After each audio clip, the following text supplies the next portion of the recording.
All right, good evening. It's 5 o'clock, special city council meeting Tuesday, December 6th, 2022. I'd like to introduce the meeting and call the meeting to order and acknowledge that the press and public were duly notified of the meeting in accordance with the Freedom of Information Act. Nicole, you want to do roll call just to verify quorum, please? Absolutely. Councilmember Pierce. Here. Councilmember Myers. Here. Councilmember Popson. Here. Councilmember Streetman. Here. Councilmember Ward. Here. Councilmember Anderson.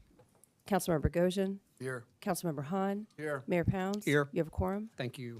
First item on the agenda is citizens' comments. We have a number of folks signed up tonight, so anything you can do to be sure we keep it to the 3-minute limit would be great.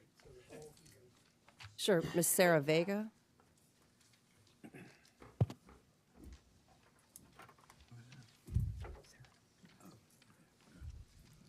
Good evening. My name is Sarah Vega, and I live at 104 Sparrow Drive. I'd like to first talk about something that we each have in common.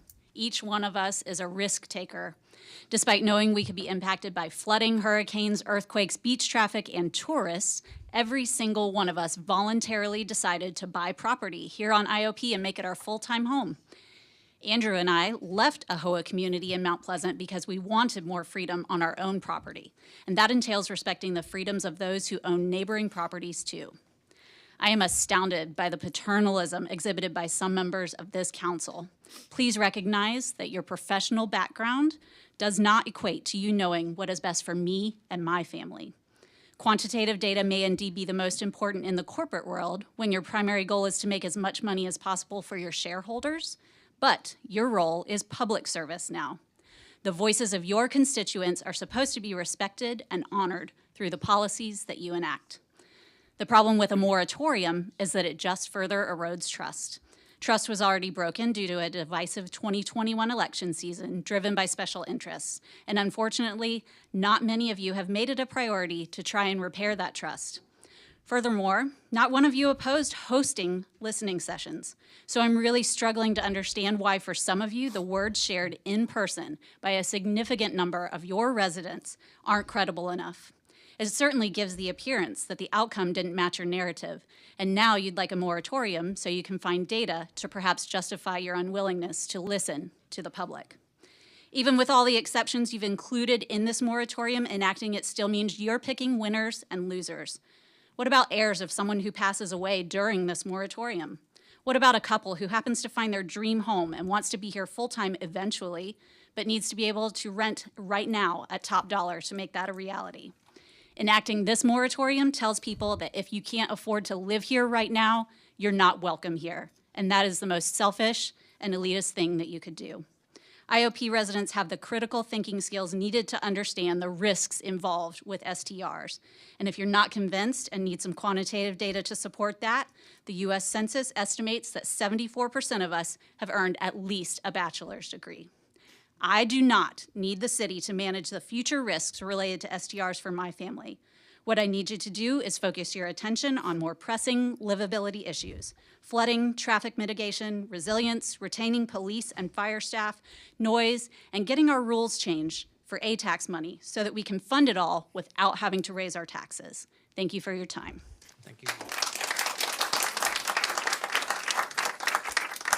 Patsy Hinman.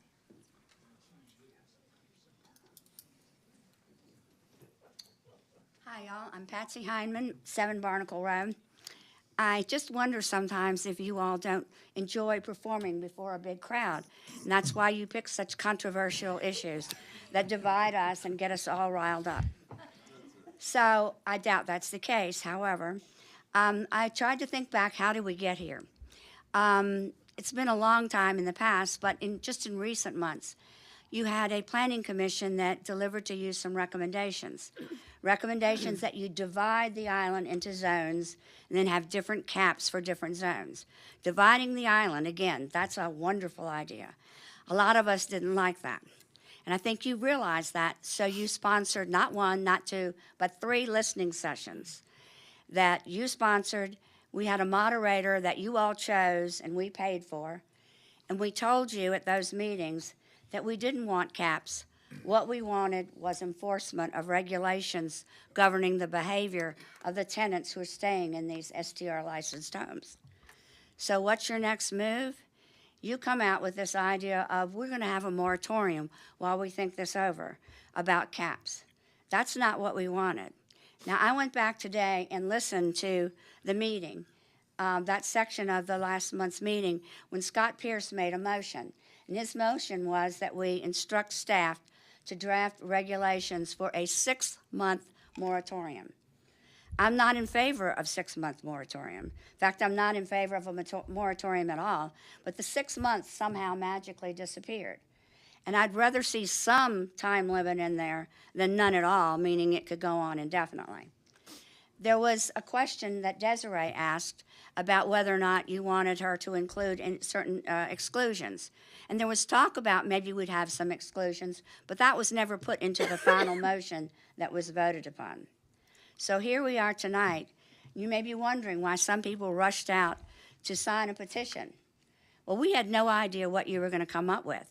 You left us with the recommendations from the Planning Commission, the fact that you didn't hear us when we talked about enforcement, and that you were going to have a moratorium on caps. My concern has always been for individual people like myself.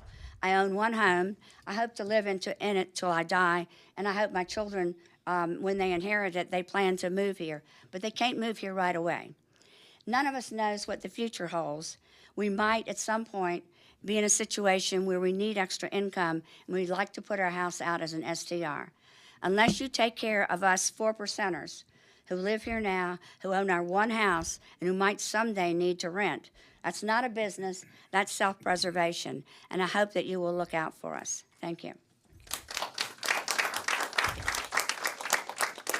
Krista Swingle.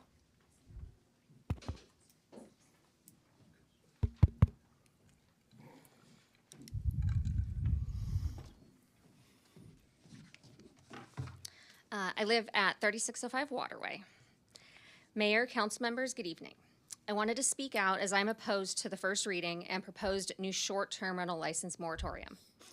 The last meeting, one of the council members inquired about the number of full-time residents that gave feedback at the listening sessions.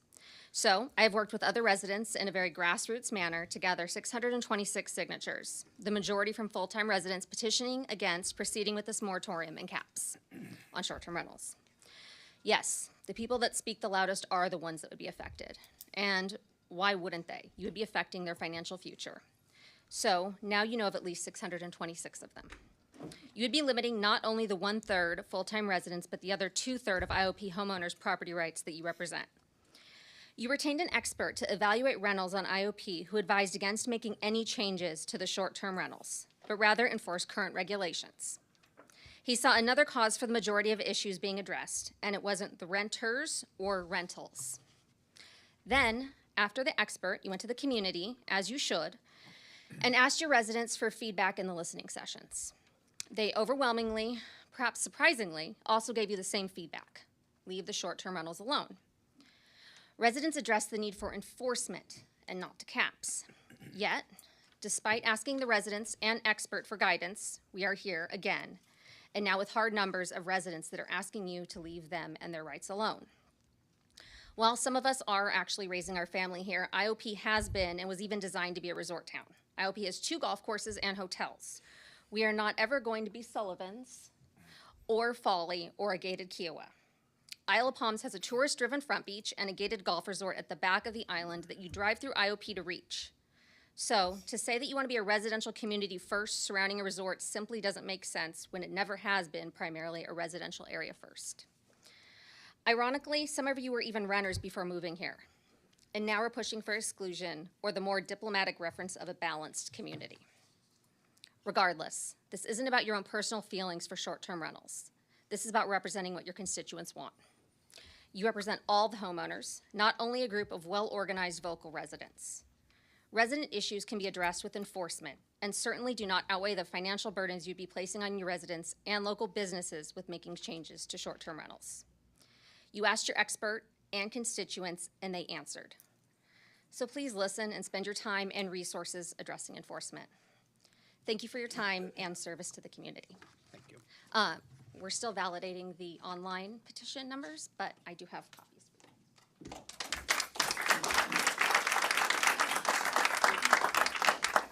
Ashley O'Rourke.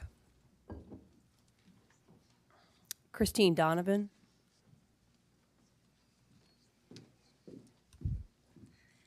My name is Christine Donovan. I live at number 31 26th Avenue. I've been an island resident for 33 years.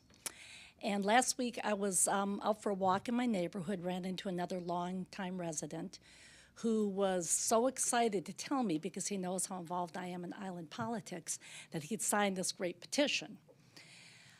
When he told me what it was, and it was because that you as city council were trying to steal our property rights and change our island, it took me about 2 minutes to kind of give him a history that this has been something you've been studying for almost 2 years now, that you're not trying to steal anyone's property rights, and the fact that everybody around us, all of the municipalities around us have a long time ago, like Sullivan's Island, and very recently, all of the communities have enacted regulations on short-term rentals, and that if you didn't stop it now, we don't know for sure what would happen, but that we could get a huge influx because we're the last ones that would be available.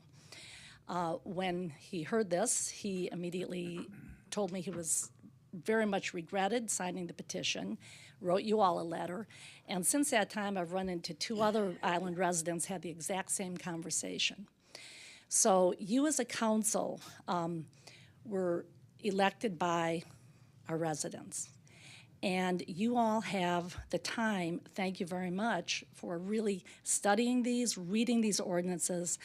I think that a lot of the residents, not because they're not educated, but because they have other things going on and they've trusted you, other than the people in this room who read through these, may not have read it and are listening to the loudest voices. So I'm really in favor of this moratorium. We don't know what would happen if you don't put it in effect. We know that if we do get an influx, because we're the last place left where investors can come in and buy houses and houses, which is happening, and then you can study to figure out how to put the ordinances in effect. And I know you've been talking about trying to protect our long-term residents. I know you're working that in to make sure that full-time residents aren't going to lose that opportunity to rent out their homes in the future should they decide they want to do that. So please vote yes to the moratorium. Please turn down the volume of the loudest voices. Those are the voices that stand to earn a lot of money if we become a huge rental community. And do what you can to maintain what we all want, is this island paradise with a 30% rental, 30% second homes, 30% residents. Thank you.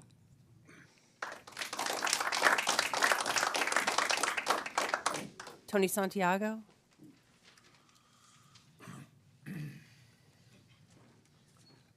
I want to thank you, the Planning Commission, the Council, and the administration for taking on these tough issues. I do not envy the position you've put yourselves in, okay? Look, we are a symbiotic community, contrary to whatever you want to think. We are codependent on both the commercial interest and the residential. But historically, we are a residential community, and the facts are there, and you can try to spin them all the way you want. That's not the truth. The commercial aspect is important, but it needs to be not parasitic. So symbiotic relationships can either be mutual and codependent or parasitic. Coral grows and algae feeds coral, okay? Coral hides algae. If coral doesn't hide algae, algae dies. And guess what happens to coral? It dies. This is what we have, whether we like it or not. There is nothing wrong with a moratorium, as short as possible. Okay, you guys did a tremendous job on the last situation on timing. I'm hoping you can see the facts and come with some conclusions that will be expedient so everybody has some sense as to what the rules will be going forward. You have 2 constituencies here. Residential people who do not rent, do not own STR. Residential communities that, quite frankly, also first home, second home, that do rent and have STR. That's the residential side we think of. But there is fractional ownerships. We have limited partnerships. People do family partnerships there, as well as investor pools. That makes the residential. Then we've got another group. And these are the companies that make money off of short-term rentals. And they're not bad. They're not bad people. I've said that before. The resort's not bad people. That's their motive. And if government allows them to run amok, they will destroy the symbiotic relationship. It's just that simple. Too many short-term rentals. Private equity groups, hedge funds, and major developers are going to come in and jump on us because, and they already are, there are data points, you will hear them, that's happening already. And this will undermine this relationship that we have, and you will become something nobody wants to hand over to their children. Okay?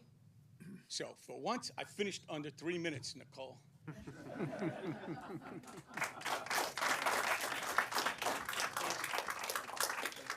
Brian Duffy. Thank you, sir. Certainly appreciate it. Brian Duffy, 3613 Waterway Boulevard. Thank you all for the opportunity to express my views. First, I would like to point out what I think is a major contradiction in our code, followed by my perception of the Planning Commission's analysis, and lastly, what I think should be examined as you guys do your due diligence. I would ask council to review section 5432, single-family residential purpose, and section 54-201, short-term rental, meaning side by side. They are contradictory. Back in the day, short-term rentals were also known as mini hotels. And clearly, they are commercial endeavors, as indicated by the fact that a business license is required, albeit a special license that bypasses the Board of Zoning Appeals process. So my question to you, council, is this: how do you discourage unwarranted encroachment by prohibiting commercial uses in the single-family residential districts? With regard to the Planning Commission analysis, I find 3 things missing. There is no comparison to the existing housing stock within the proposed districts, no breakdown of the occupancy limits associated with the existing licenses within the proposed districts, and lastly, no analysis of revenue generated by the proposed districts. I think council needs these data to make informed decisions regarding short-term rentals. Also, I think council needs to re-examine reinforcement of short-term rental ordinances and consider how to manage abusers of the ordinances, especially maximum occupancy. One reference point I would like to share: in January of 2012, there were 1,533 short-term rental licenses. 236 had a maximum occupancy of greater than 12. That number, 236, should have decreased significantly over the past 10 years. So, I would like to see council pass first reading of this ordinance for a moratorium on issuing short-term rental licenses. But if I were on council, I would also make a motion to strike section 1B subsection 2. New licenses resulting from the transfer of ownership of properties that were legally licensed as short-term rentals as of insert date. As I stated in my email to you all, Mr. Duffy, I need you to wrap this up, please. coming. You don't transfer your license when you sell your car. And please remember, short-term rental licenses are privileges, as Sullivan's Island has demonstrated. You need the time to do your due diligence. Thank you.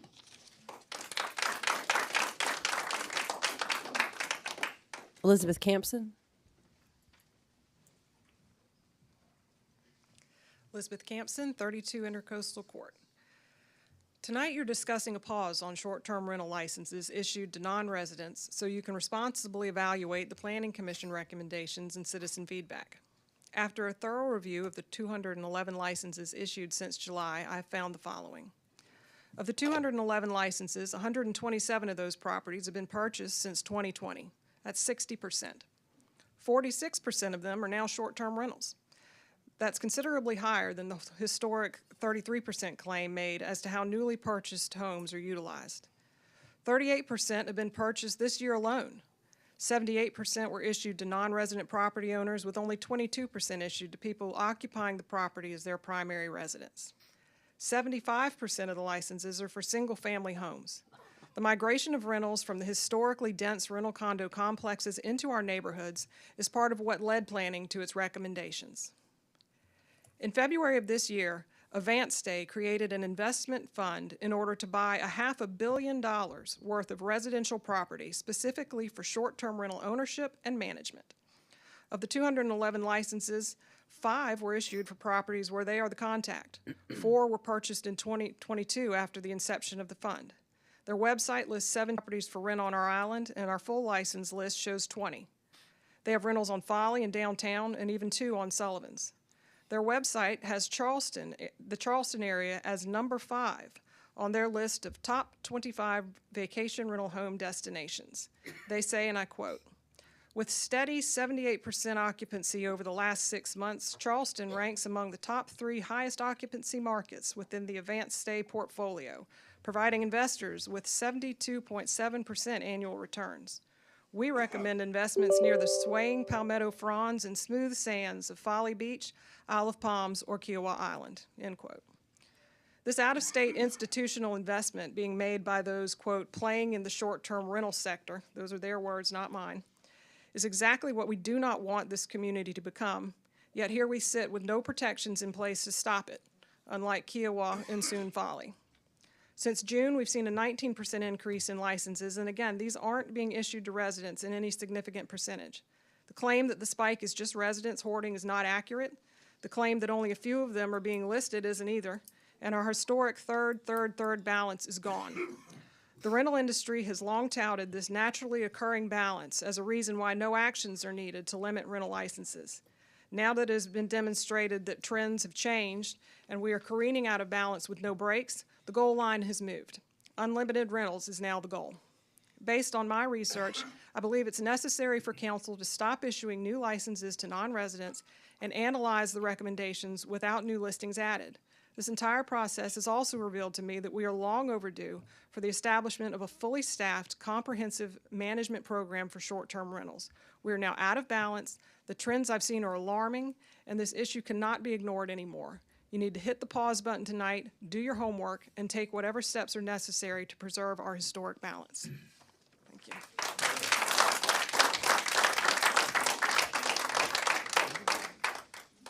David Honorado. Hi, I reside at 38 Morgan Creek. I'll start by just thanking you for your service. I support the moratorium on new short-term rental applications, and I suggest that it is needed for 2 reasons, apart from what you otherwise heard. First, I think I agree with those who say it's needed to preserve the status quo. Well, the council evaluates the impact of short-term rentals on ILP.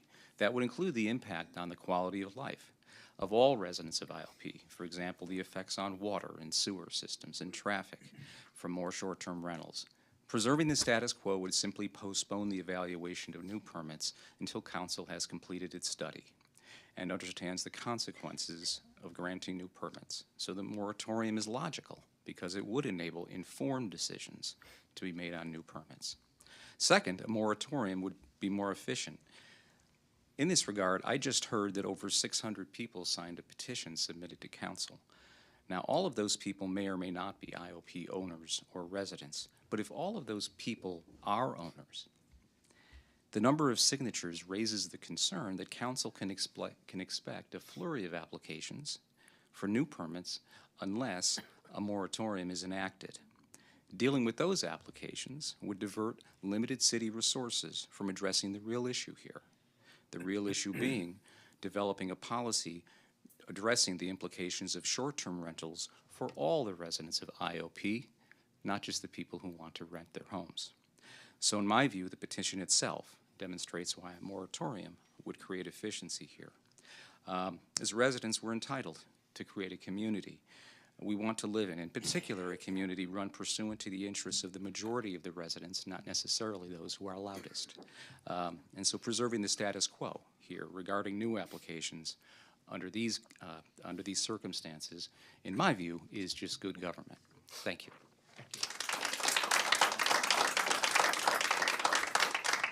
Nancy Smith.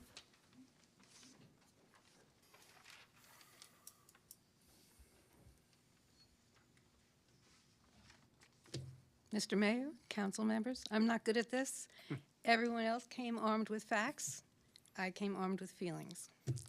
I hope you will support a moratorium on the short-term rentals. I think we need time to catch our breath and study the effects of STRs on our island and neighborhoods.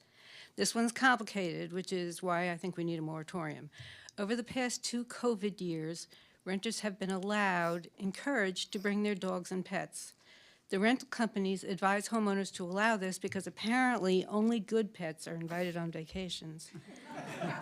They still bark when they're home alone, and not everyone likes to clean up after their pets when they're on vacations. Renters are exceeding the number of cars that can fit in their driveways, so they're parking on lawns, pine straw, and right now I think we should be reinforcing the number of occupants, making sure garbage and recycling is done. We should be determining if rental properties are being maintained, hanging gutters, pine straw so deep there's no telling what's living underneath it. I know rental property owners want turnkey houses, but sometimes we lose the neighborhood feeling. I'm not in favor of shutting down anything. People have the right or the need to rent their properties, but there has to be a formula to determine the right number of rentals, percentage of rentals in a neighborhood. There should be a limit on the number of weeks a home can be rented and still be called a second home. If people are banking on presumed income from a 50-week rental, then maybe they aren't buying a home, they're buying a business. And maybe we live in a commercial zone, not a residential zone. If Sullivan's Island can keep a cap on STRs and lengths of stays, so should we. And if Folly is concerned, so should we be. We want Isle of Palms to be valuable and precious in our visitors' minds as it can be. If we're the only place to allow college break type escapes, we won't want to live here. Thank you.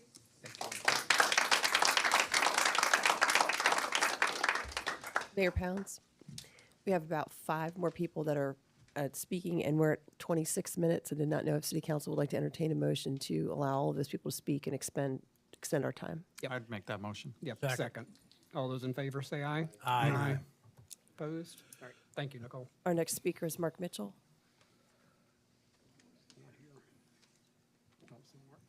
No? Terry Hack.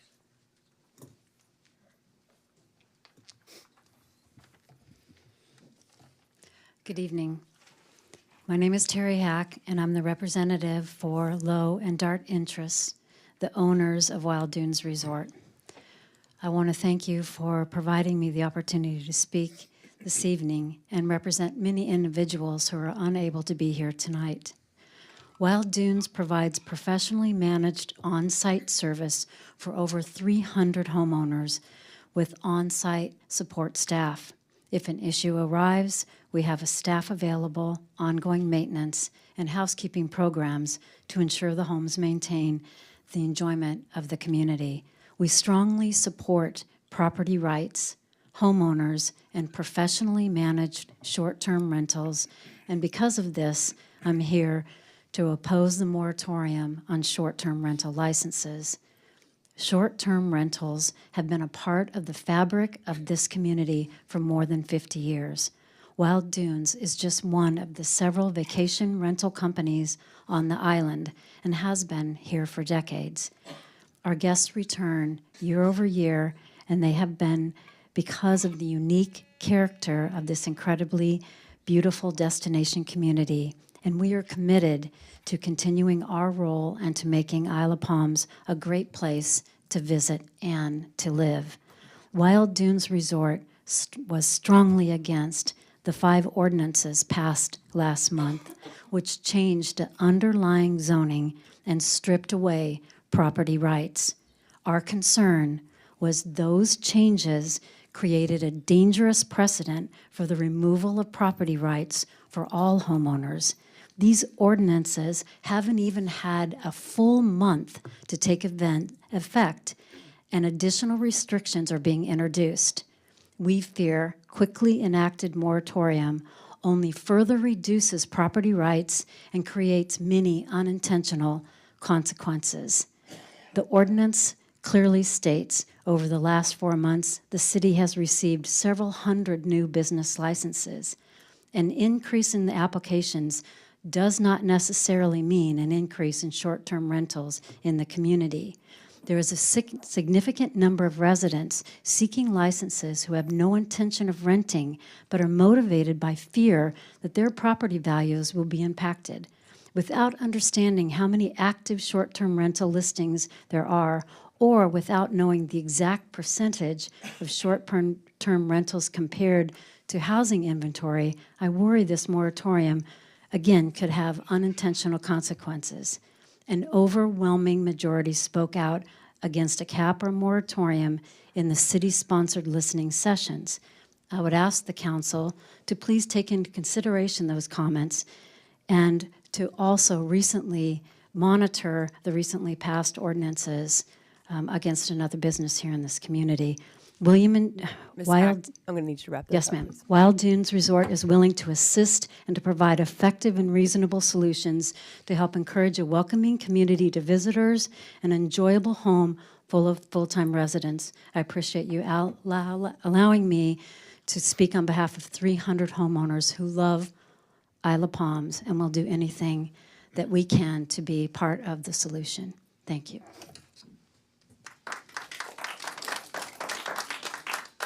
Pat Hemberger. Hi, my name is Pat Hamburger. I live at 16 Oyster Row. Thank you, everyone, for your service. I'm just a resident. I don't rent. I own my home, and I live in it full-time. But I feel as if my property rights may be taken away by this short-term rental. I don't feel it's researched enough. I don't see any information that I feel I could grab onto that was done professionally that tells me, does this affect the value of my property? I also have concerns that as a primary resident, if I ever became a non-primary resident or anyone through having to go into assisted living or have other living arrangements, how would my children, I want my home for income, I want my heirs to get the home, how would I be able to do that if I become a non-primary resident and not be able to get a rental license? And I feel that it's not a good proposal. There has to be, I just feel there's not enough research that I've seen anyone present to me that says it doesn't affect property values, what's good about it, what's bad about it. I don't know if I'm for it or against it because I just don't feel I've been presented with enough good information, not just someone's opinion or how they feel or how some people don't like the way maybe the livability laws are and they don't want traffic in the neighborhood or whatever. These things could be addressed, and I think in a more professional way than just putting out these proposals and expecting us all to figure out what to do. And I don't feel there's been any professional research on it. And as a resident, I do have concern about my property rights being taken away from me and my children. Thank you. Henry Haggerty. No. Polly Judson.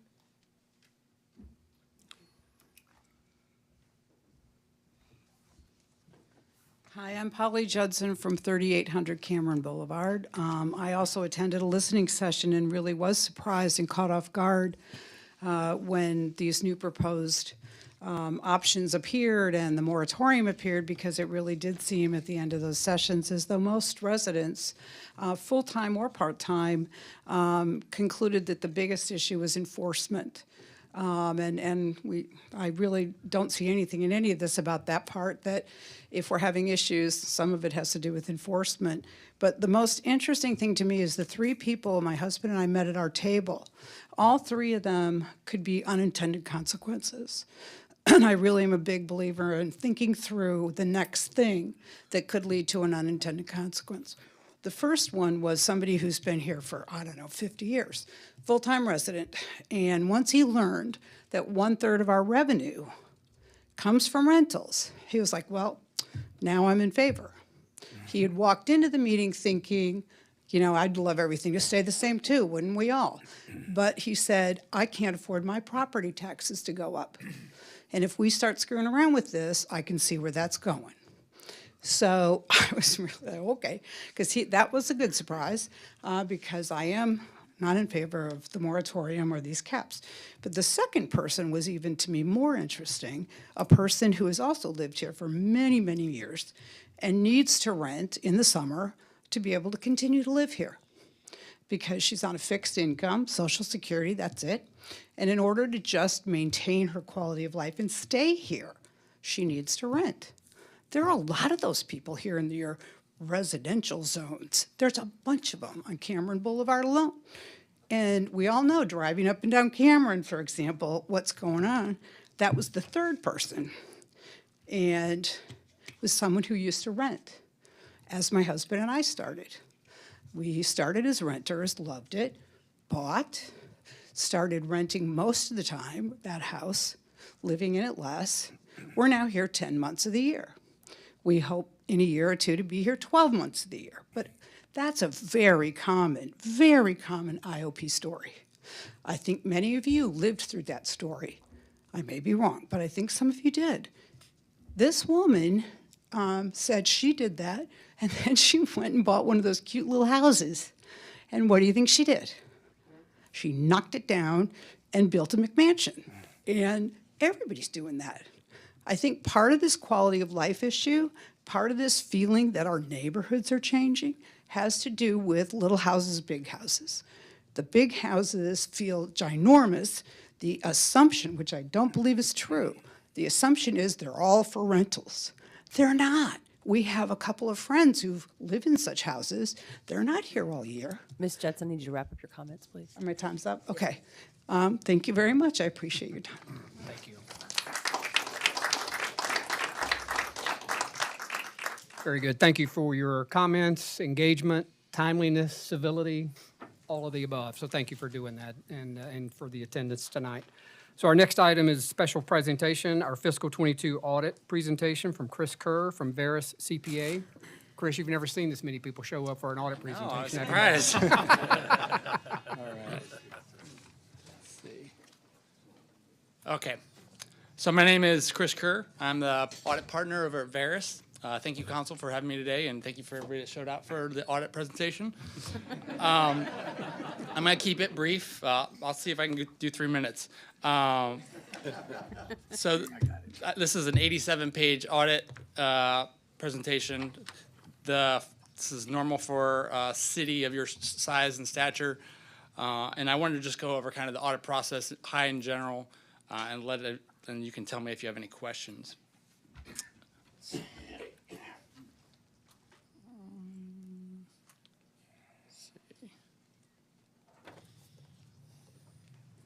Can I do next slide?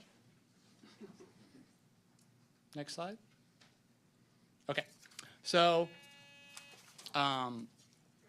next slide, there you go. So just going over in general, there's several parts of the financial statements. The first main part that we're going to go over is auditor's report. That is what we are engaged to opine upon as to the fairness of the financial statements. And then the next section is the management discussion and analysis. So that's really a high-level summary of the financial results of the city for the past year ended June 30th, 2022. And then we have the basic financial statements, which include governmental or government-wide financial statements, fund financial statements, and the notes to the financial statements. And then required supplementary information, which would be your budgetary comparison schedules to see, you know, how budget to actual looks, and pension schedules. And then finally, we have compliance, where we look at internal controls and any findings that there may be there. Next slide, please. So on pages 1 and 2 of the financial statements, you'll see our audit report. The year of audit coverage is the year ended June 30th, 2022. I will say this was a clean opinion. This is the best opinion that you can get from an auditor. However, I will say a lot of times with audits, we run into issues that are required to clean up the financial statements before we can issue a clean opinion. There may be internal control issues, segregation of duties where one person can make all the decisions and thereby either perpetrate a fraud or make a really big error. There were no internal control findings and no audit adjustments during the course of the audit. Next page. As I mentioned, the management discussion analysis has some high-level information, and it's very useful to users of the financial statements that may not be familiar with governmental financial statements. Some information that I presented here on page 4, assets exceeded liabilities of $44.9 million. That would be your net position, of which $39 million and $5.8 million were related to the city's governmental and business type activities. Business type activities related to the Marina, of course. Total revenues of $24.4 million exceeded total expenses of $16.5 million, resulting in an increase from prior fiscal year of 7.9 in the net position. The city's combined ending governmental fund balances were $32.1 million, an increase of $7.3 million over the prior fiscal year's fund balances. $3.6 million of the total fund balances is available for spending at the city's discretion. Next slide, please. Continuing, capital asset additions during the year were $1.4 million and $1.7 million for governmental and business type activities, respectively. And these included vehicles, equipment, drainage improvements, and marina dock replacement costs.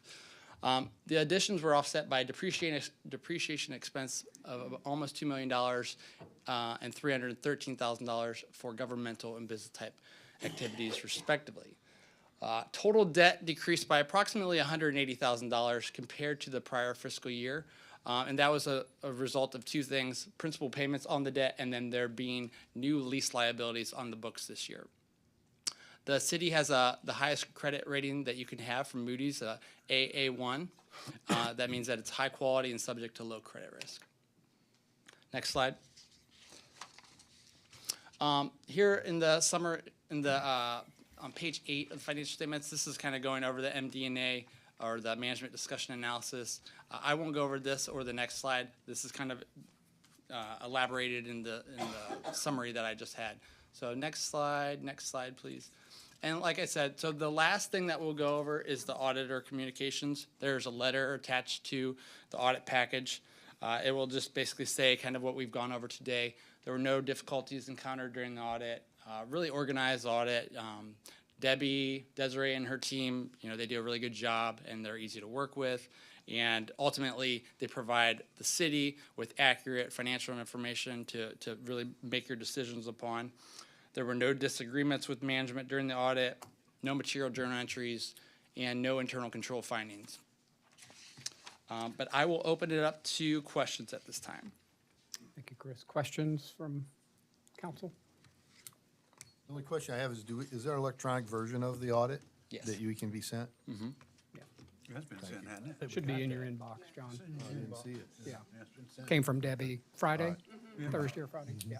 And I think it's the letter or the full report, this presentation, Chris, is that right? I Must think have it got- got, online must it have got got, lost in the emails. online it got on the back of a Desiree email, I think. That- So it- yeah.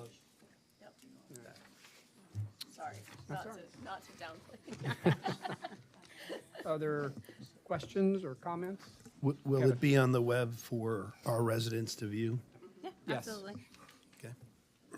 Yeah, so that came out from Debbie Suggs, right? Yeah, okay. Yeah, Chris, I know y'all spend, a week here roughly with our team. The previous slide, Amy, if you don't mind going back one slide, I mean, that is about the best thing we can hope for, Definitely. from an oversight standpoint, and a lot of that sits on Debbie Suggs' shoulders. So Debbie, thank you for your effort. I know there's other people involved with oversight and backup and dual control, but thank you for your efforts in making that happen. Very impressive. And, from a financial standpoint, when you look at the net position, the growth, you really just could not ask for a better year-over-year comparison. I know y'all have been with us for a few years now, so thank you for that. What else, anything? Jan? Just like to say, Debbie's been with us more than a few years, and thank you, Debbie, for your continued effort. This is a swan song for her last audit. Chris, thank you so much. Appreciate you and your team's help. Nicole, we've got one of the speakers, I'm guessing, probably thought we were starting at 6, and he is outside. I wouldn't mind suspending the rules of order and allowing him to have a Second. Second. All those in favor say aye. Aye. Could someone step outside and get Mark Mitchell? He's right there. Please, Desiree, there was a please associated with that.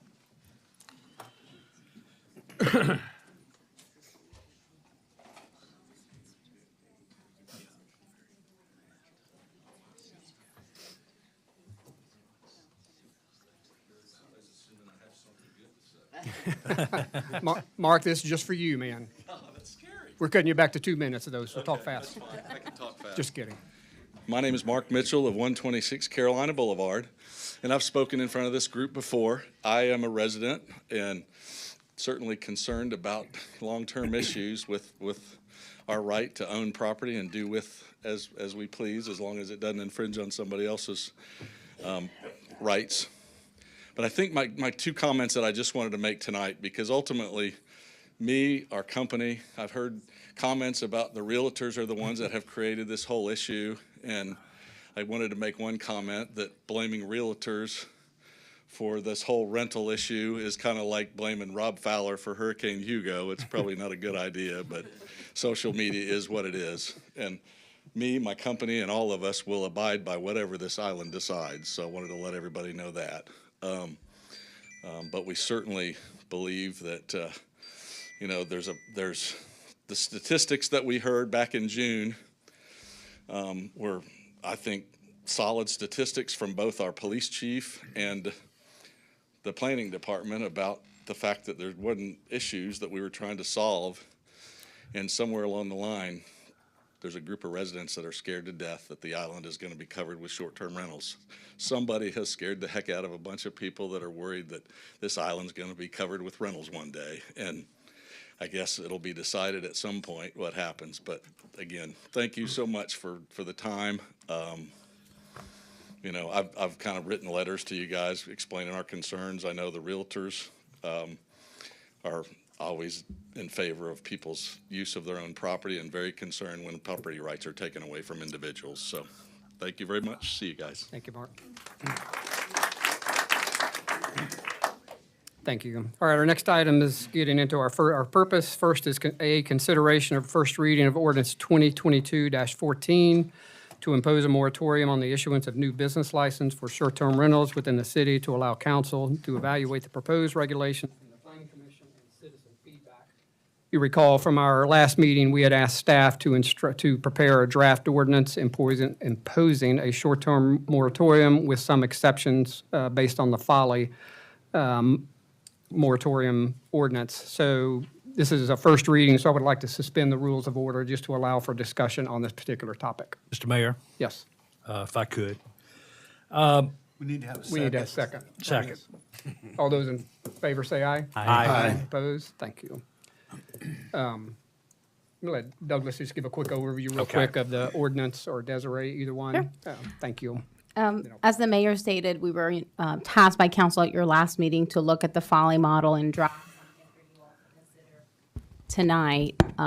So I'll just go through the 2-page ordinance that is in your packet. When you look at section 1, that's where it starts spelling out what the restrictions would be and what the exceptions would be, what exceptions would be included should a moratorium is approved by city council. First, I want to confirm that the moratorium, if it passes, would only apply to properties that are taxed at a 6% property tax rate. Therefore, those that are taxed at 4% would still be able to get a short-term rental license through the building department throughout the moratorium. So that's just the first clarification I wanted to make. And that's listed on section 1A. Section 1B includes and lists the 4 exceptions.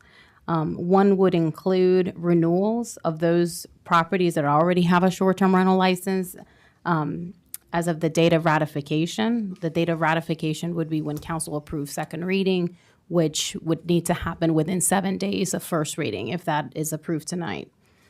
The second exception would include new licenses that result from the transfer of ownership. So within the period of the moratorium, and there's a property that is sold that had a license before the date of the ratification of a moratorium ordinance, that license would be transferred and would stay in place. The third exception would include new licenses for short-term rental properties or properties that want to become a short-term rental for those that have been submitted prior to ratification of the ordinance. There were questions about whether or not the pending ordinance doctrine would apply should first reading is approved tonight. That would not apply up until the time that it's ratified by council. Folks would be able to obtain a new short-term rental license if they wish through the building department. And then the fourth exception would apply to residential units for which a building permit has been issued for new construction. That was something that was also a concern of those people that are currently building with the intention of renting. Those would not apply under this moratorium. As you can see, Section 4 needs to be filled out so that once you are deliberating and talking about the ordinance, if you can focus on that piece. The conversation at the last meeting was to install a temporary 6-month moratorium. Therefore, we would include that date here. But should council decide that it wants to have a shorter moratorium or longer moratorium, that's when, that's the section that would need to be included to this actual ordinance. So that's just one thing that needs to be added, and then that same date would be added to the other exceptions where it says insert date of ratification. Thank you, Desiree. You're Rusty, welcome. Thank you for your patience. Yeah, no, thank you, Mr. Mayor. Appreciate it. And sorry for jumping the gun there a little bit. Just a few thoughts of my own here. I've given this a lot of thought. This subject has been out for quite a long time. And I look at all the information that we as council have received from the Planning Commission over the last several months that we haven't even dealt with yet. I mean, keep in mind, council has really not even met on short-term rentals yet. We're just getting a lot of information. So we have the Planning Commission information. We have had 3 listening sessions at the rec center, and I attended all of them, and they were all well attended by residents and some that were not residents, but everyone weighed in at that session. And we got a lot of feedback. What I heard overwhelmingly, being there at all 3 sessions, is that we don't need caps, and we need greater enforcement. That's what I heard. That's what I took away from those 3 listening sessions. Now, we also have a survey that was done out there by the Barrier Island Preservation Alliance. Well-done survey from what I can tell and from reading it. And it had great response for the people that were mailed to. I think 29% response, which is a very good response for any survey. And it had some differences in there also in regards to whether people approve caps or not approve caps. So there was some disconnect there. I mean, the listening session seemed to be more no caps. The BIPA survey, I'll call it that, seemed to be, we want some caps, we want some limitations. But even that, I took away from it that we want better enforcement. I look at what we've got here, and the ordinance that we are proposing here tonight, or is being proposed, to put a pause on issuing licenses, business license for short-term rentals, I think is something that will continue to be further confusing for our residents, for anyone who wish to invest in the island, for anyone living on the island. I've seen people even on the street that I live on that have rushed out, bought short-term rental licenses because they're afraid that if something happened to them financially, they wouldn't be able to rent their house. Fear factor, quite honestly, in my opinion, and this is just my opinion. I really don't see the reason that we need to take a pause. I think council needs to do its job. We have a lot of information, as I mentioned, Planning Commission, listening sessions, survey, an expert from the College of Charleston, Brumby McLeod, that came and told us, certain things, whether you believe them or not. Still another survey another recommendation there, and hundreds, literally hundreds of emails. And also a lot of recommendations on reading material, which I have to admit, I haven't read it all, but it's tons of it out there. People that have recommended either for or against management of short-term rentals. I think it's time for this council to say, we don't want a pause. We want to challenge council to do its job, step up, meet. If you have to meet every week during January and February to get this done, to really look at the issues and decide what needs to be done going forward, then fine, do it. But right now, let's not punish anybody by denying the issuance of business licenses. Thank you. Blair, John, go ahead, John. John, go ahead, sorry. Yeah, this is a very complex issue is what I've come to learn, because there's a lot of different constituents, and frankly, there's a lot of money involved. And this business, short-term rental business on this island, is in excess of $150 million business. So when you have that kind of money involved in the different constituents, the issue gets complex. But the debate on how to curb the impact of short-term rentals business on the Isle of Palms did not just begin with this council. It goes back many years.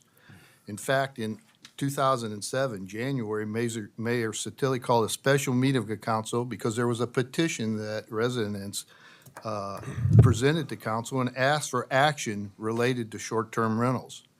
The council entertained a bunch of different solutions that impacted short-term rentals, including things like a cap on STR licenses, creation of livability court, limiting cars at residents, trash, noise, 24-hour hotlines, requirement of owners to notify neighbors of rental activity, four-strike policy, and limitations on occupancy. In that meeting, Councilwoman Rice submitted that rentals are commercial business in residential areas, and this is a problem. She further said that the Board of Zoning Appeals regularly deals with home occupation requests from home-based business applications, with great consideration being made to ensure such businesses would not have undue negative impact on residential neighborhood relative to traffic, parking, signage, and other negative matters. Councilwoman Rice suggested that our STR licenses go before the Board of Zoning Appeals for approval in the future for consideration as any other home-based business. So this was back in 2007. In fact, Councilman Buchanan commented that SR1 and SR2 zoning districts were established to be residential in nature, filled with homes for families to reside and raise children. He noted that the city has GC1 and GC2 zoning district at Front Beach, which allows for residential structures to be built within it. He submitted that GC1, GC2 zoning districts are the appropriate areas for beach vacation rentals, not a residential neighborhood. Councilman Buchanan commented a differentiated business license for SR1 and SR2 districts and possibly a cap on rental business licenses to curb rental growth in residential areas. He commented that his residential neighborhood is where he wants to live with his family and call home, not reside next to a hotel business. The last mayor and council continued to see the impact of short-term rentals on the community, especially after an island-wide community survey was conducted and highlighted this as a major residential concern. It's part of our strategic direction to address this. The previous council asked the Planning Commission to look at a cap and other regulations and bring it to council. We are asking for this, with this ordinance, is simply a short pause on issuing new 6% short-term rental license while we take a time to develop a comprehensive plan to address the impact of short-term rentals on our residential daily lives. A plan that includes limitations on the number of rental units, but protects a resident's ability to rent and maintain their 4% property tax. New policies and stronger enforcement of existing policies protect residents' quality of home life, as well as tracking technology to ensure we can enforce our license policies. We're not asking for an indefinite or a moratorium on all licenses, only new licenses and the 6% tax rates. We're currently up to 1,678 STR licenses. There were roughly 211 licenses issued since July of this year. The theory behind this buildup was that it was precipitated by council starting discussions in STR caps is not accurate. After some preliminary analysis on these licenses, 163 of these licenses, of the 211, were issued to non-residents, only 48 to residents of the Isle of Palms. This is not residents running to City Hall to get a license in fear of a cap being implemented. 80 of the 211 licenses were for homes purchased in 2022. Big real estate investment companies are acquiring island properties for rental investment. Many of the 211 licenses were to the same owner and registered as limited liability companies. We need a pause on new licenses for at least 3 months to allow council to develop a comprehensive path forward. And based on the feedback to council from our residents, they feel the same way.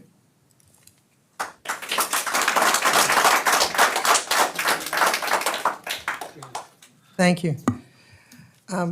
When 6 months ago, this council first took up the issue of short-term rentals, I thought we were in a stable environment with about 1,400 licenses issued annually and that we were ahead of the curve. Then 200 plus more applications were received. We are now up to 1,600 plus. More than a third of our homes are now have short-term rental licenses. Then I thought applicants might be overreacting to the possibility of conditions might change for the short-term rental market. But when I examined it, I found the same thing that John did, that only 50 licenses were to residents. The rest were non-residents. I believe we are close to the tipping point when the number of short-term rentals may exceed permanent residents.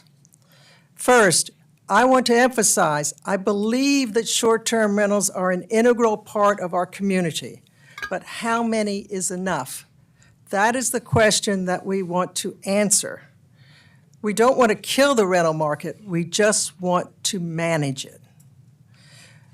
There are several reasons why we need to address this now. One of them is beyond our control. We are now the only beach community in the Charleston area with an unlimited short-term rental policy. That means that any investor who wants to buy a beach property for vacation rentals will be pushed to the Isle of Palms. Folly is putting on a cap. Sullivan's Island has eliminated all short-term rentals. Kiowa has a cap. Anybody who's coming here looking for a place to buy investment properties to rent is going to come to us, okay? They will be absentee landlords who are only interested in financial return on their investment and not the quality of their renters. I love our island just as it is, with a third permanent residence, a third second homes, and a third short-term rentals. Of the 4,650 residential units that are here now, some 1,400 to 1,678 now, would like our short-term rentals.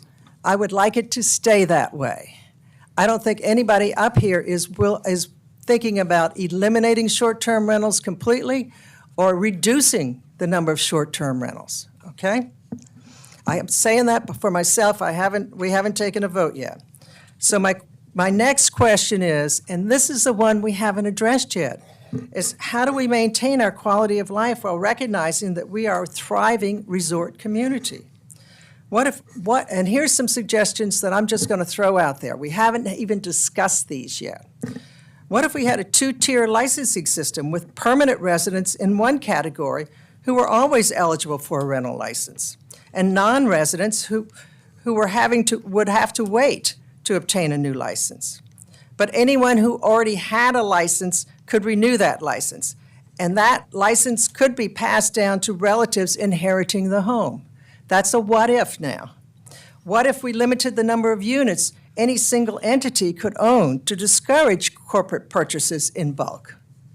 What if we hired a short-term rental officer to manage our short-term rentals, including monitoring noise, parking, garbage, and other nuisances caused by renters? And council is already working on that. We're trying to revise our noise ordinance right now so it's more enforceable. So those of you who are worried about us ignoring everything else, we're trying to do more than one thing at a time here. Okay. There are some, these are some of the issues that council will be considering in the next several months, and we need breathing room to examine the data. This is why we need a moratorium of no more than 6 months on the issuance of new 6% rentals only. That's why I am in favor of a moratorium at this point. All we did was start talking about this, and all of a sudden we've got more than 200 more applications than we normally have. All right? If we start getting serious about it, what's going to happen? You know? So I just want to emphasize, and I've had several calls, is that anyone who has a license now can renew that license in April. The moratorium will not affect that. And anyone can rent their home for fewer than 72 days. Okay? I think we need time to discuss this. I'm hoping that all of you will come to our meetings and continue to give us input, because I've learned a lot just discussing this individually. There's a lot of misinformation out there. We don't want to kill the rental market. We just want to manage it. Thank you. Thank you.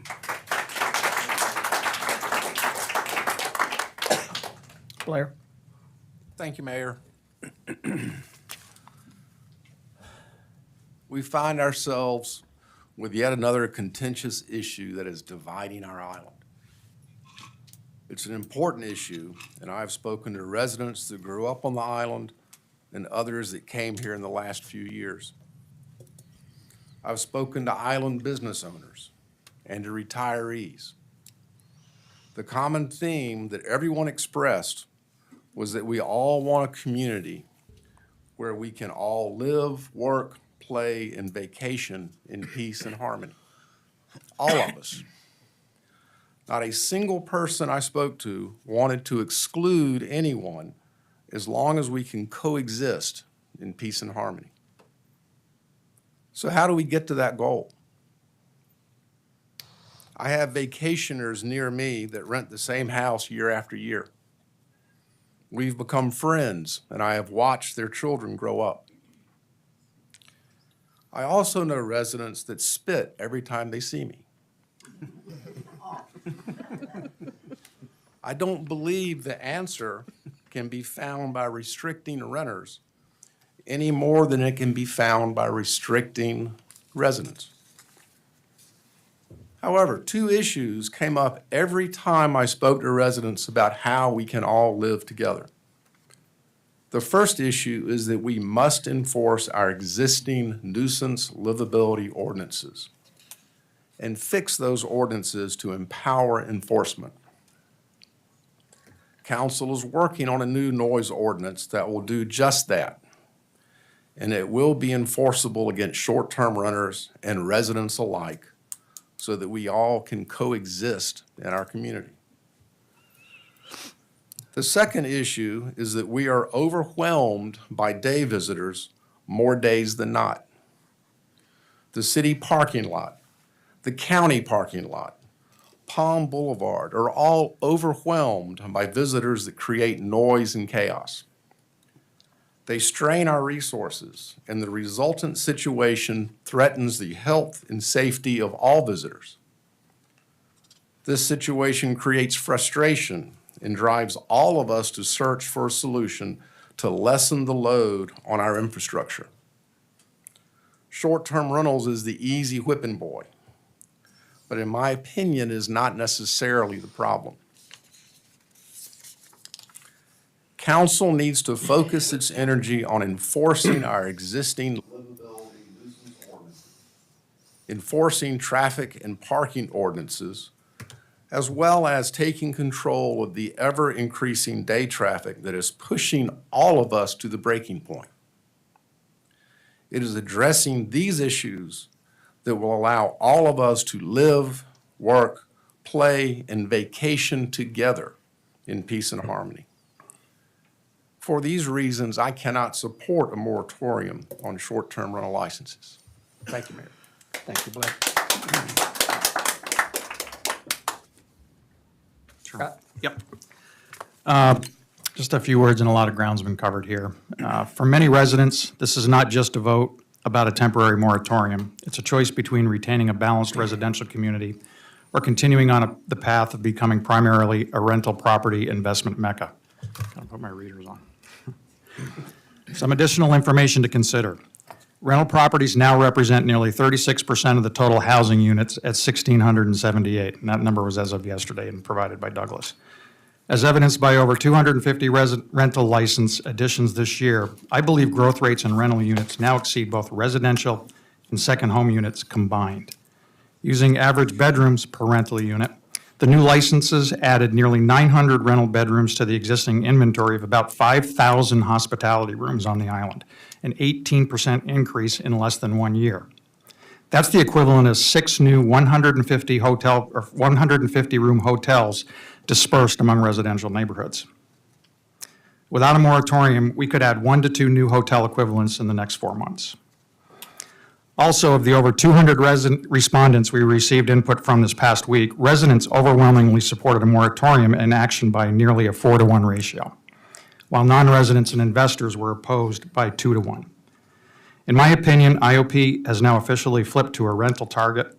If that is what IOP chooses to be, let's not kid ourselves and officially change the strategic and comprehensive plans to reflect that direction. Let's also consider, and I think Jan made this point, that IOP may soon be the only remaining attractive open market on the coastal rental investment area for South Carolina coast within 100 miles. It's going to attract a lot of attention.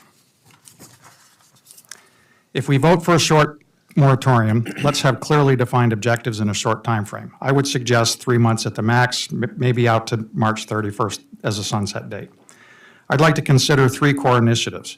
First, regulation to protect residents' interest, resident owner-operators, 4% owners, existing license holders, and people that have transactions or building in flight, and I think the ordinance covers that. I'm interested in protecting IOP from outside pure investors that have conflicting objectives of ROI versus resident quality of life. The guiding principle is to retain and protect the balance, not reduce it. Second, stand up an administrative and tracking function similar to Mount Pleasant and other communities. This constant challenge to obtain basic analytics to monitor an industry that's generating over $100 million in gross revenues to IOP, or on IOP, is nothing short of foolish on our part. We can do better, and with proper resources, it's not that hard. Council should fund and staff this function accordingly. Third, enforcement is key. Noise and enforcement of infractions, along with the teeth and ordinance to enforce, all go hand in hand. I don't think we should embark on this moratorium without having clear objectives. Lastly, I had a very nice discussion with Carol Rice and others regarding their run to City Hall to get a license to protect their right to rent. They are 4% resident occasional renters that spent good money based on a perceived loss. I'd like IOP to offer an option to refund their license fee if they have no intent on using it. The 4% owners should be protected with retained rights to rent in any regulations IOP considers. Thank you.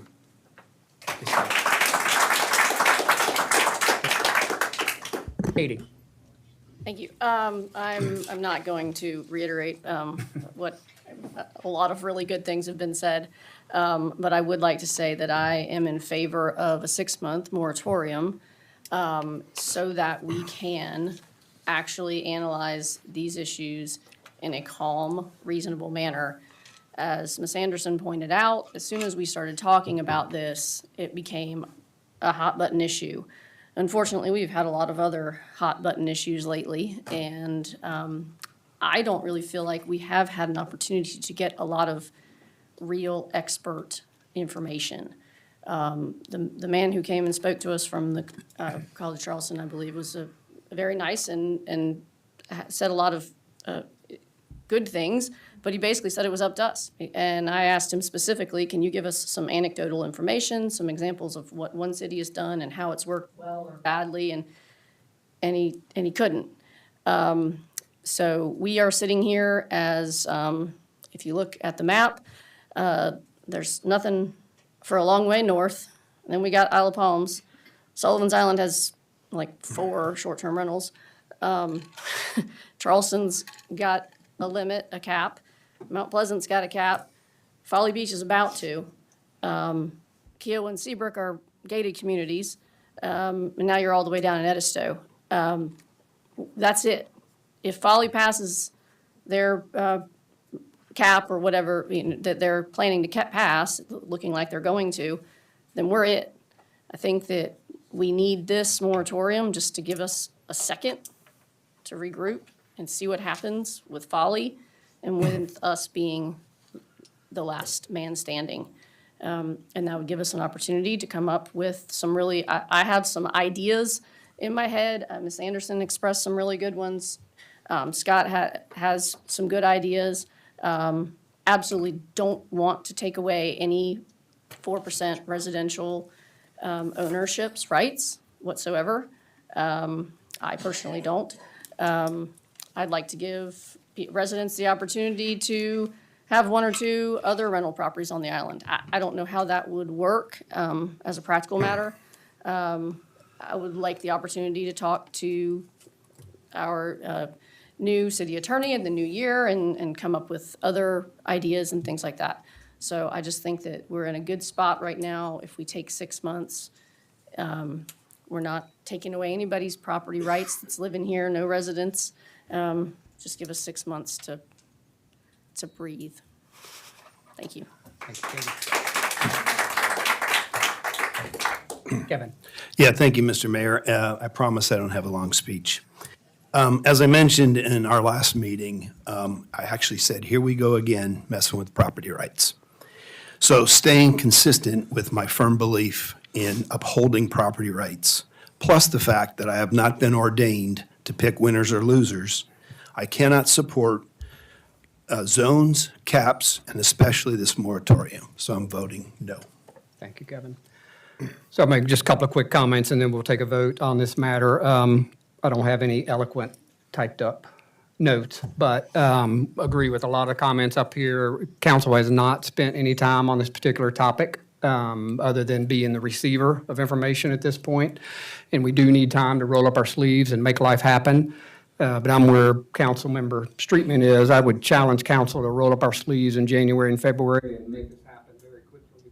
We've got a lot of information, a lot of data, and I think we can, just commit ourselves to, whether it's weekly or whatever it looks like, that we make that happen. So, and I think enforcement's number one on the list. I think that's going to lead to some staffing conversations. That's going to lead to, some enforcement conversations, some additional ordinances that may be out there. I think all the pieces that have been mentioned are absolutely needed.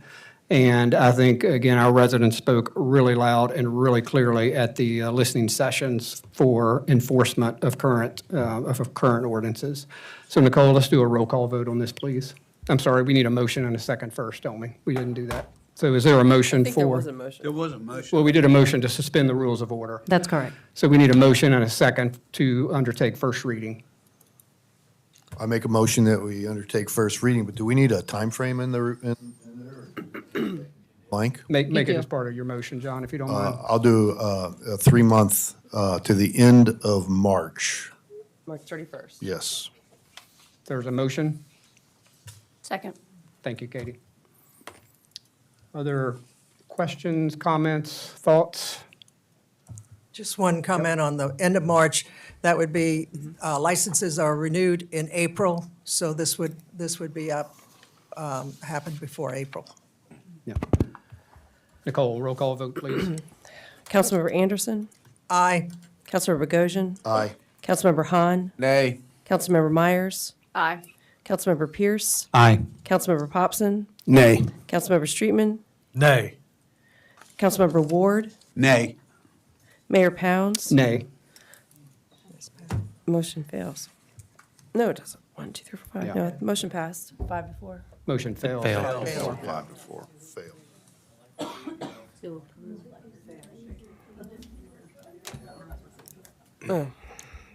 Yeah, motion fails. Thank you. So again, I think we charge council with hitting the ground running hard in January to get after what we need to get after. Thank you all for the comments and such. Item B, consideration of approval of Marina store repairs and improvements. Mr. Schuler has joined us tonight. So Mike, do you want to make any opening comments before we get going? In your packet, there's a decent amount of information as far as information that's Mike is proposing as far as updates. That's all right. Yeah, of course. This right here.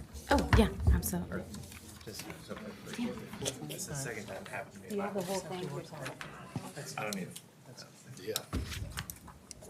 And Mike, why don't you make your opening comments? I would ask if you just give us an update on the transaction and what your best guess is for what the next few months look like, please. Sure. Welcome back. You might want to give it a few minutes. Let's just keep rocking. Keep rocking? Keep rocking, man. Okay, well, hopefully this is a topic that we can all find some common ground on and agree on. So just a quick update. It's great to see everybody again. Thank you for having me. I know it's been a few months since the lease transferal was voted on and approved, and since then, our entire team has been really ramping up to get ready for what is a pretty complex transaction, and a lot goes into it. And I want to really, first of all, thank everybody here for all the time you spent in working together with us to get this lease transition approved, but also to my team, who's been putting in countless hours. We've put in so much consideration based on the feedback from you guys sitting here, from the public. What you don't see on social media and everything else are the people who do reach out to us directly with questions and suggestions and advice. And there is a lot of excitement out there, and I can tell you that a couple of things, just particularly I'm happy to report is, one of the several topics that we discussed was, and I took very seriously, our team knows that this is kind of our primary objective, is, and I've said it before, and I heard it from a well-known local, so I didn't make this up, but resident return on investment. We took that to heart, and that's something we really focused on.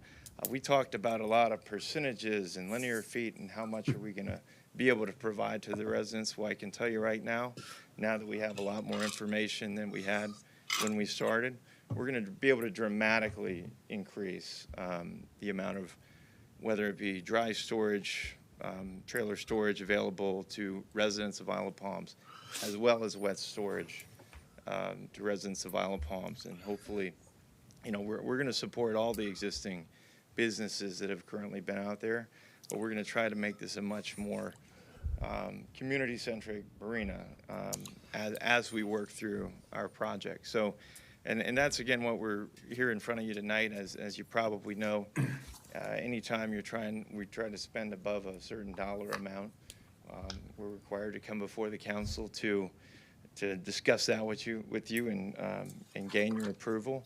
So in your packets, you probably see a letter with a list of everything that we're hoping to do. This is exactly what we suggested we were planning to do throughout the course of our initial approach.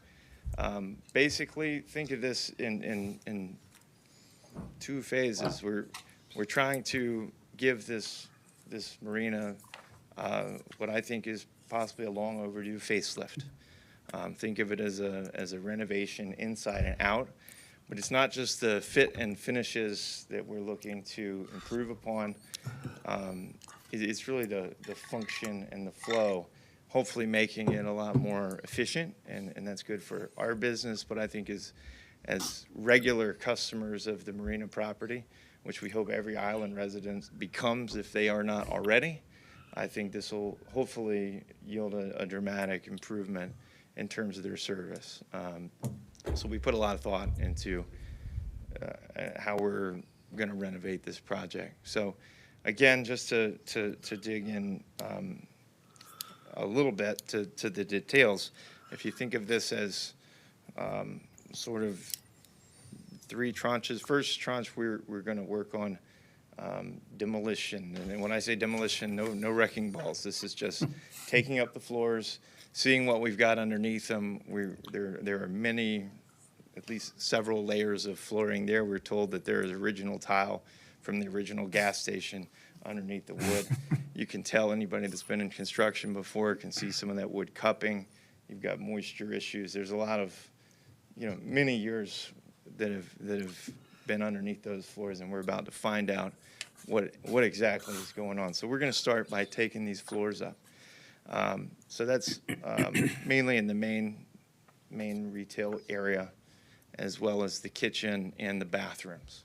So once we do that, that's going to tell us a lot about anything underneath structurally that may or may not need to be repaired. Almost none of this, internal structure is able to be really assessed visually, whether from above or from below currently. So we're going to kind of take this a little bite at a time. And we've done a lot of this work. I say we as a team, we've done a lot of this work on countless projects, across Charleston. So I think we're pretty well suited to get in there. The paramount purpose of us coming to you right now, even in advance of the technical transition, is we're acutely aware that the spring boating season is not far off. And we are ready to go, and we need your support and approval. But we would like to get in and get out and get back open, make sure all the island residents are able to enjoy their asset, and hopefully in a whole new way in spring. So I'm happy to address any of these items or issues, but again, I'd like to think that in essence, this is a renovation. I don't think anybody should expect any major changes, just fit and finish, and hopefully we don't get in there and find out that there's a lot more work to be done than we thought. But at the end of the day, we're budgeting approximately $400,000. That's across the relevant square footage anyway. That's about $100 a foot. So could be more, could be less, but we're ready to start and finish the project as soon as possible. And we've been working with the city staff to make sure we understand their processes and the different, technical permits that they're going to be requiring of us as we go through the process. Yeah, and Mike, do you mind just talking high level? I know this could change, but just kind of where we are with the transfer and your expectation for shutting the store down, how long, and just kind of talk through that, Yes, if you sir. don't mind. I forgot to mention That's all that. right. So we do anticipate transacting, making the transition, hopefully very soon, but certainly before the end of the year. It could be as early as next week. We're projecting next week. Our first goal would be to, wind down the store. There's going to be a lot of things that need to be, removed and prepped for the construction project. And again, timing is so important because this is the time of year where this, you can look at past revenues and just say this is the one time of year if you're going to shut down, the holidays is it, and hopefully get to be open, mid the end of February. So we've got a lot of work to do. That is the current timing. Not included in here, but something that just to remind everybody that we did review during our lease transfer negotiations. The parking lot plan that was approved, and I think everybody was excited about that. We're still very excited about that. That's going to be happening at the same time. I think there will be a little bit of a lag in terms of beginning that. We're hoping to begin that piece of the project in January. But to be clear, the marina will remain open throughout. Access to the ramp will be open throughout. And we're going to work on managing the parking lot so that there will always be some parking available to people who need to use it. So I hope that gives That's you a good perfect, Mike. idea. Thank you. Rusty? Yeah, thank you, Mr. Mayor. You answered most of the questions I had, but, so you're thinking, that if you get started on this right away after the closing, that within 2 months, if all goes well, you will have this demo work and the repair work done? I hope so, and you never know what you're going to find behind the walls. Right. But again, we picked our general contractor, somebody we work with quite a bit, and they understand the importance of getting in and getting out. So, if it's 8 weeks or 10 weeks, that's going to be a little hard to say, but we're ready to throw the kitchen sink at it. Okay. So And And, that same sink out, actually. there are a Well- few sinks that may be, Gonna go. that may be given away through this process. well, hope you don't run into a situation where you have to have LiDAR and archaeologists when you start excavating. Let's hope not. So that could really put a slowdown on things. You know, I had a chance to look over the demo and the plans, and I think it looks good. I know we're still at the very top level here. I certainly won't ask a lot of, specific questions here, but we're all excited, looking forward to seeing what can be done there to get that up and going and open by the spring of the year. And I know that there are a lot of citizens who ask all of us every day, what's going on with the marina? Well, And, and. I apologize for the mountain of inquiries you must have been getting. Right. All right. Yeah. Jimmy, sorry, Mike. Jimmy? I think you mentioned to me you're going to paint the building. Yes, sir. All right. We're, as I think we good with that? discussed this months ago, we're planning to make it harmonious with the Islander 71. Yeah. John? Yeah. So Mike, there's been a lot of questions and circulating rumors around what you're doing with employees and what you're doing with Salt Works and those things. Can you just help clarify for people? Yes, sir. We have, we plan to retain the employees that wish to stay. And there are at least 2 employees that I know of that are going to be retiring. But the balance of the employees, we're talking to about what they can do in the downtime. Certainly, we're gonna rehire everybody, but we've even gone as far as to make sure that certain employees are given special consideration, just to make sure that they don't see any change of lifestyle throughout. So, in Salt Works, we're working with Mark presently.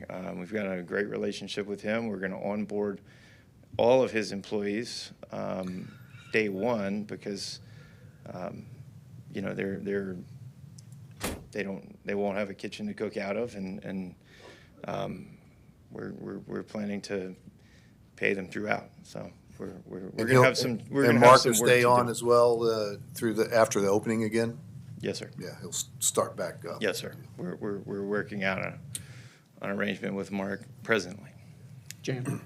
I had 2 questions. One of them was, one of our constituents asked us who is paying for the renovations of the ship store. Would you like to go on record for that? Unfortunately, I'm going to be paying for 100% of the renovations. Okay. And the estimate that you gave us was? $400,000. Okay, Yes, so ma'am. you're footing the bill for that. Thank you. Yes, I want to ma'am. make sure our constituents knew that. And that's not including the parking lot, which, could be, up to, unfortunately, closing in on maybe even $1 million, depending on certain things. So Okay, thank you. not excited about that bill.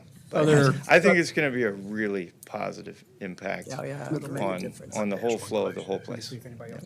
Okay. Other questions? I had one more question. Yep. The second question was, the kitchen in the ship store, have you increased the size of that?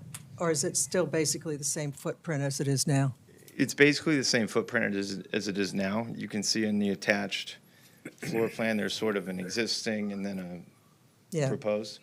So there's a back of house storage that's in the front corner of the retail where there's a dressing room.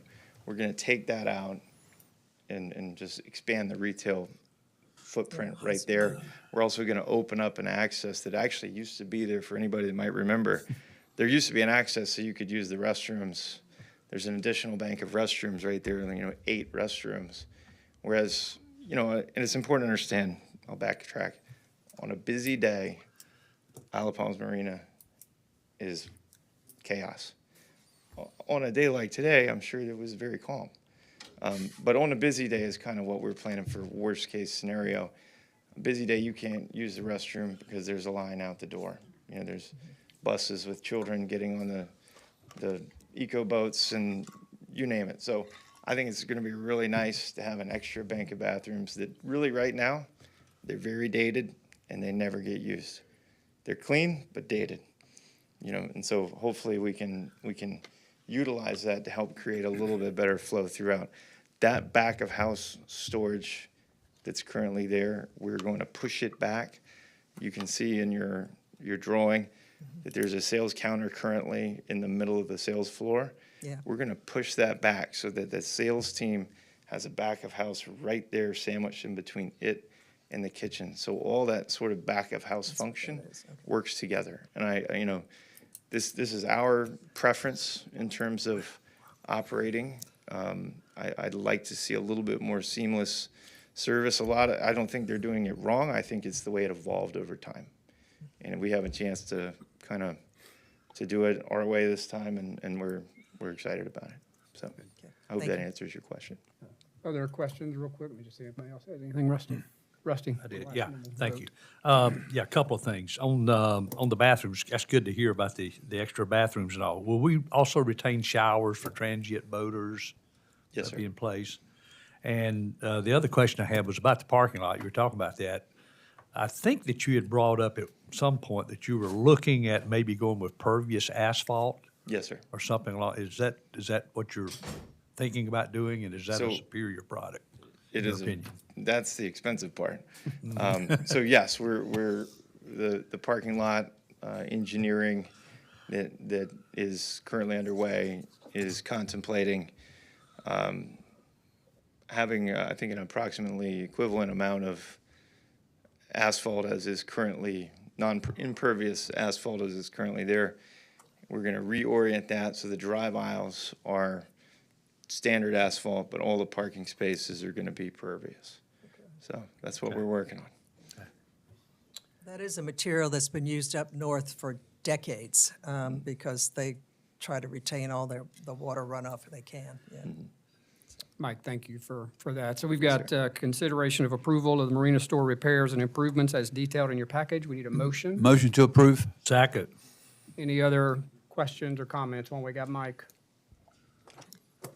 All those in favor say aye. Aye. Opposed? Michael, thank you. Thank you, everyone. Yeah, look forward to the changes. Item C in your packet, you've got consideration of change order request from Quality Enterprises for Phase 3 drainage project to add a steel casing and manhole to gravity sewer at 30th Avenue. Revised number is actually going to be about a 43,000 instead of the 45 you see there, and conduct pre and post construction video inspection of the gravity sewer at 30th Avenue, Forest Trail, and at 41st Forest Trail for just under 20,000. And you'll see this will come out of our contingency. We haven't had anything hit our contingency yet, I don't believe. So Desiree or Douglas, just a quick overview. I'll let Douglas give an Okay. overview on the change order. I do want to clarify that our contingency number, it should read 207, not 227 Okay, thank you. on your agenda. Yep, thank you. Douglas? Okay, thank you, Mayor. There are really two changes, as you've mentioned, and both of these changes are coming as a result of the sewer line being an existing sewer line being in very close proximity to our proposed drain line. This was on the plans without a protection, without a sleeve.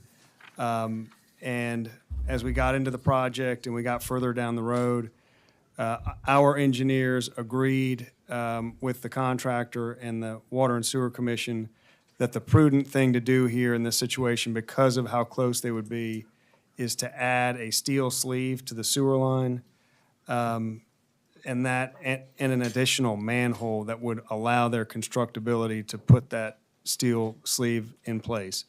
So that is kind of the first change order in an amount of $45,000. And that's dealing with installing a sleeve on this sewer line. The second one, as you've mentioned, is videotaping 4 different sewer lines, 4 lines twice. So this would be a pre-construction condition. After they installed their work, they would come back and do a post-construction videoing. And this idea has really come as a result of some issues that the city has encountered on 41st Avenue. We did some work there. There's been some issues with the sewer line there, and we're in a little bit of a back and forth with the Water and Sewer Commission about if our work caused that issue with the sewer line. in hindsight, it would have been very nice, kind of an insurance policy, if we had a pre-construction video on that project. So we thought it would be prudent to add that to this project. And that's in the amount of $19,505. The last part of the change order is additional time. Each change has, the first one has 90 additional days. That is primarily because of the waiting time on the manhole. Just to make that product is an 8-week lead time. And then the other one has a much smaller, 14 days additional. So in combination, the two projects would add 104 days to the ultimate time frame of the project. We have been talking about that additional time, and we don't feel like the real prudent or the important part of this project and the most impactful is going to be the road closures. They're going to need to do 2 road closures, one for each outfall. We think that this additional time will obviously be on the back end of this project and hopefully be in a time we'll avoid the road closures in the busy time. We'll do the road closures earlier. We're working through exactly what that timing is now, but I think we believe it's probably into March when we're doing that. But we're kind of beholden to the suppliers. How long? We're going to have 2 different road closures. They're going to be probably going to be a month apart, and they probably will be for 10 days or so each. So I think the second one could very well be, getting into a time when traffic's starting to pick up, which is unfortunate. And then, of course, the project will continue. Once the roads are back open, there will still be some additional work beyond that even. Will the road closures have temporary plates over them on the weekends so the traffic can pass? We've asked that, and I think that their response was that it could not practically be done. It's too large a...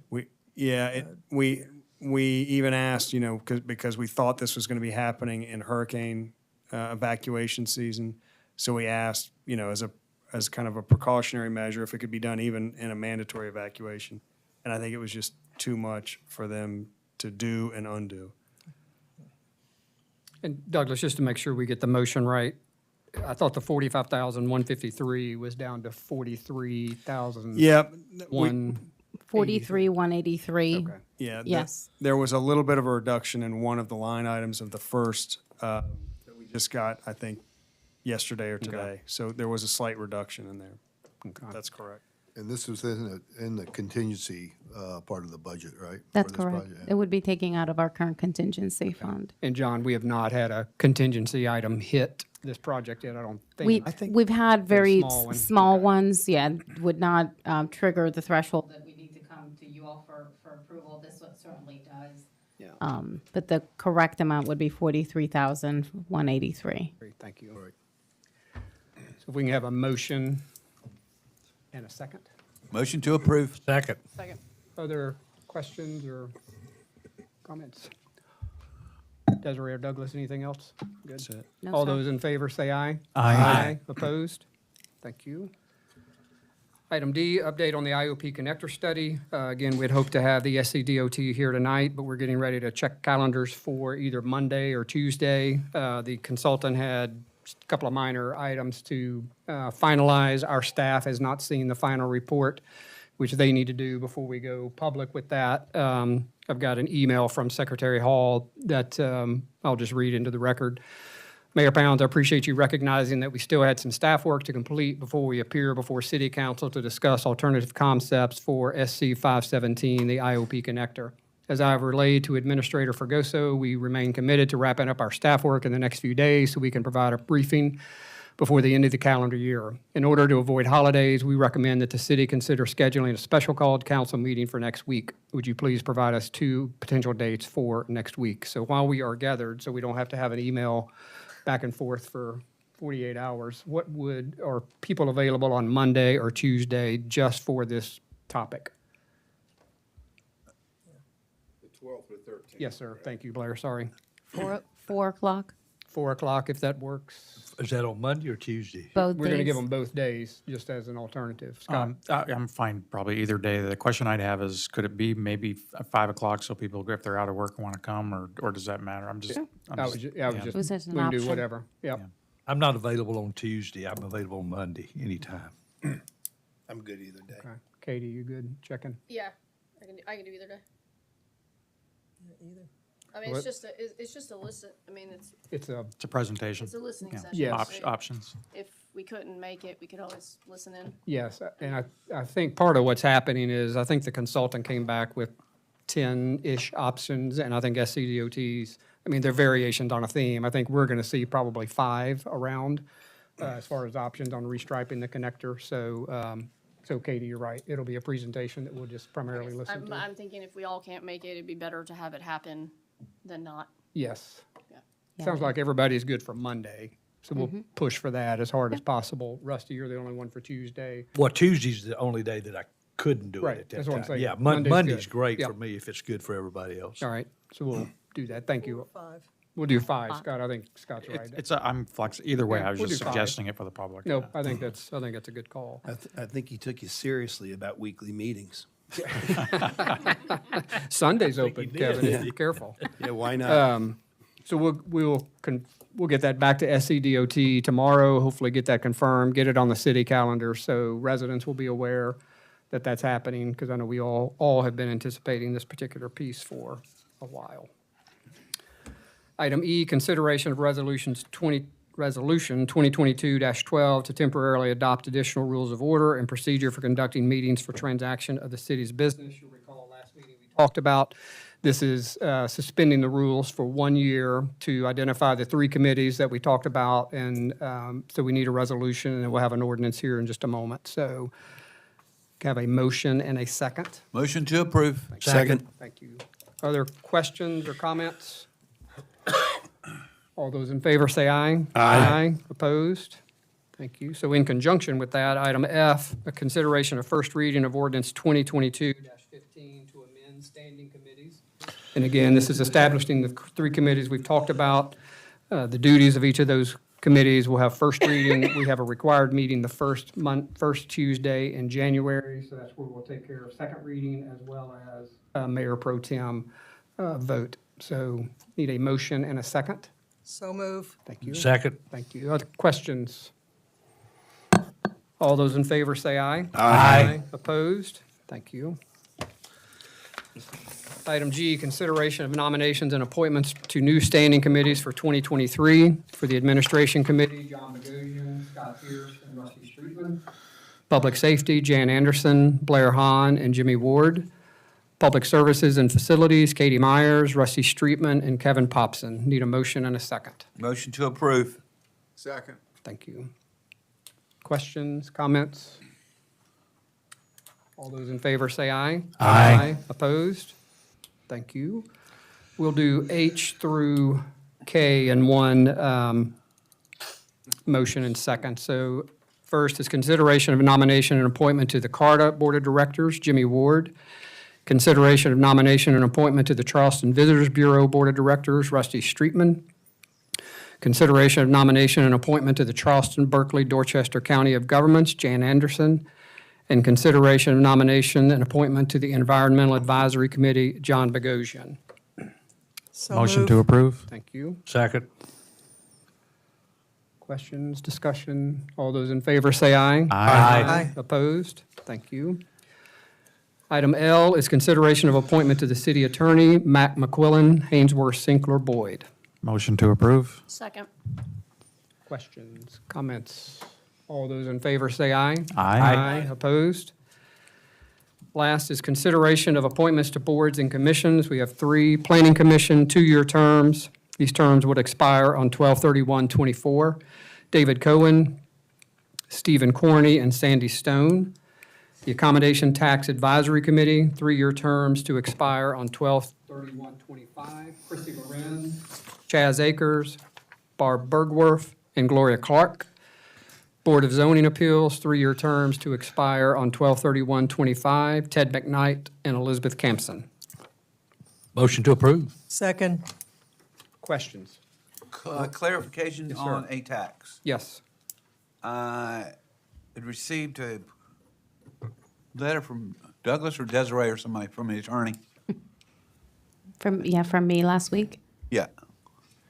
The question that was asked was whether or not a conflict of interest existed with the nomination and appointment of Ms. Lorenz to the ATAX board. Right. We've evaluated that question, and the response was that when you look at the statute for the creation and of the ATAX board, it Right. specifically requires those folks that serve to represent the hospitality, the lodging industry. So I think the advice that we've been given is essentially conflicts will exist.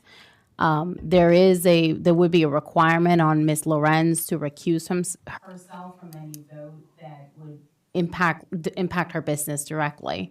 So that's how we would treat it. But there would be no conflict with her nomination and appointment to the board. Very good. Thank you for doing that. You're welcome. Thank you, Desiree. John, go I got a ahead. question on the environmental committee. There's two positions of students, I think, that needs to be addressed at some point. I think, and this could be at the committee, I don't know, but they're recommending that one of those students be eliminated from a quorum, and then a high school student continue on, but I don't know how we address that, through council or through the committee? That would have to be done by a vote of council. Council will approve the creation of the Environmental Advisory Committee with the existing membership. I think a recommendation from the Environmental Advisory Board could come through to council with that recommendation. At that time, we can open up for applicants of students to be considered. All right, That do it, John. You good? I'm good. Or did we vote? We didn't vote on this. We have No. a Motion and a second, sorry. All those in favor say aye. Aye. Opposed? There being no further business, Motion to adjourn. Second. all in favor say aye. Aye. 6:51, off record. Thank you all. I can't.